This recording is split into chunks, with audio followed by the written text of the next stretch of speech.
Hi guys, so one last video. I realized that my cut alignment in my first Molinet video was probably not the best for demonstration. I think the Molinets were valid, my edge alignment and my beak alignment was not great, and so I wanted to come back and rectify that and show what those actions look like while maintaining a good edge and beak alignment. So when we're cutting from cuts 1 and 2 with our Molinet actions, again using the sabre grip, the thing that I want to make sure I'm doing is always landing with my edge. There's times where you'll want to land with the beak if you're being really cheeky. You have to learn how to recover from that, but I really want to make sure that for now, when everyone does a Molinet action from a figure 8, you're always landing with your edge. What that looks like generally,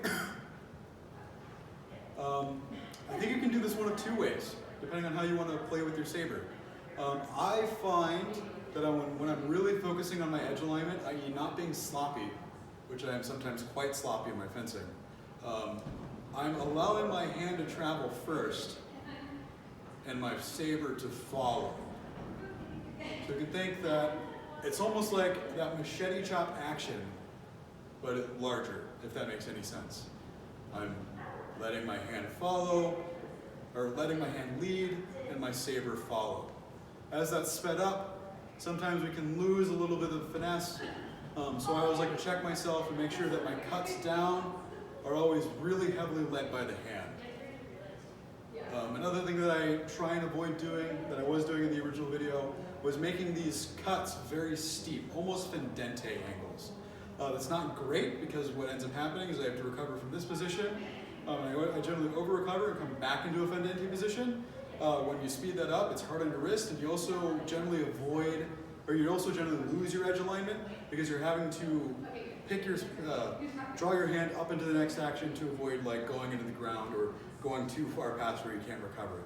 So keeping a nice angle on your Molinet, not shallow, not super shallow, but a nice angle will help, I think.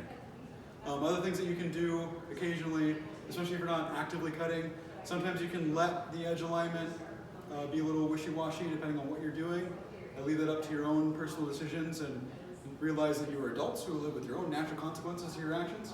But sometimes I like to do is bring in the beak.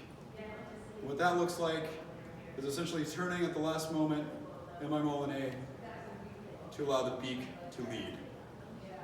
I dare say that's what I generally do when I'm Molinet, whether that's from my own habit of the hand or just subconscious, which I guess is the same thing. Or if I'm doing it because I realize I'm doing it, I don't know. That's sometimes what I kind of default to. I think it helps me out sometimes because people are like, oh, you don't have good edge alignment, and then I end up whacking them with my beak on the hand, and it's great.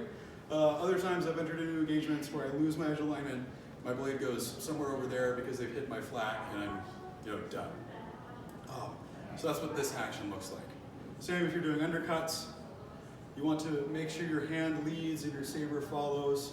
You can make these really shallow, really small if you want to. Maybe you're playing, I don't know, a distance game. You can make them slightly larger, but you always want to make sure that the sabre is following the hand action. Sabre is following the hand action, and I will say that. I won't say things while facing away from the camera again.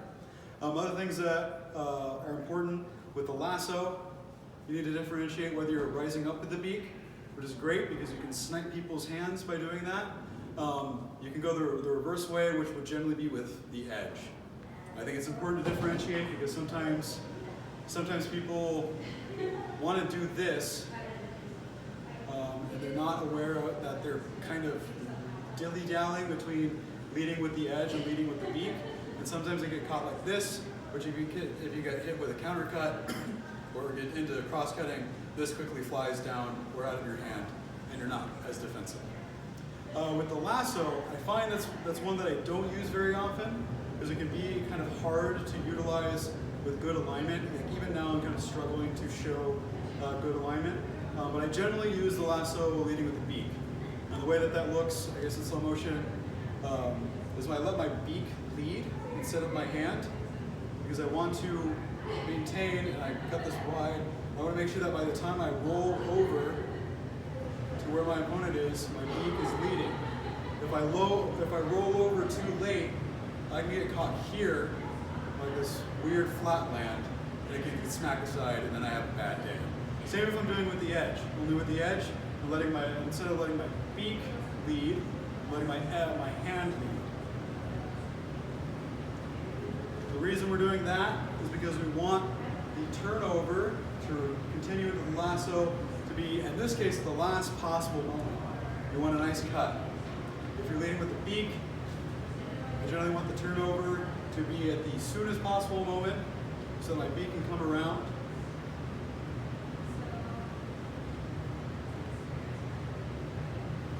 If I'm leading with my edge, I want my turnover to be at the last possible moment so I get a nice cut to the head or torso.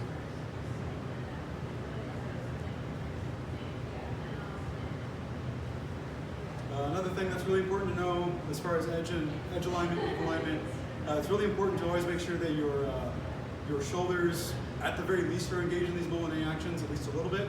Otherwise, you can focus it all on the wrist, which isn't bad.